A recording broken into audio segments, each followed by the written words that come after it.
আপনার মধ্যে ঝগড়া হইলে তারা প্রতিবেশীর আয়োজা করে ডিভোর্স দিয়া জামুগা চাইরা আর কোনোদিনও ফিরাইতাম না। তো দিবাই না ডিভোর্স, আমি ওইটাই চাই, আমারে তুমি মুক্তি দাও।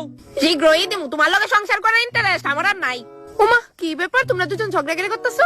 আরে কইও না, দেখ তো হয়ে গেছি গা। দেখ তো তুমি না আমি হইছি, শীঘ্রই তোমারে ডিভোর্স দিমু। ওয়েট ওয়েট আবার কিসের, আজকেই তো ডিভোর্স।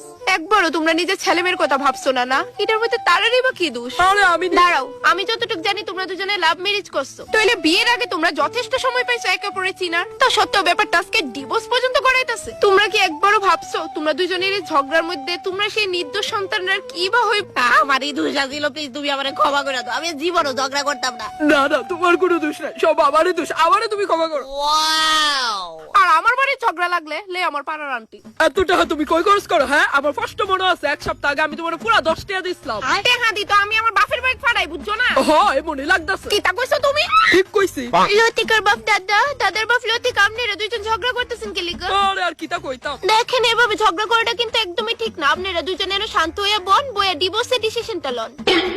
এদিকে তোমার বাড়ির রাস্তাটা যাইতে পারবা নি? না আগে দিতাম। না না, যাইতে পারুম, জায়গা বাড়ির কাজ আছে। দেখো আমি আবারও কইতাছি, পুরা হিসাব কইরা খরচ করো। এই টেহার মধ্যে আবার হিসাব? মনটা যে কিটা করতাছে আমার। লতিকার মা দিদি হাতের সামনে সত্যি দিদি একটু বাড়ি দাও।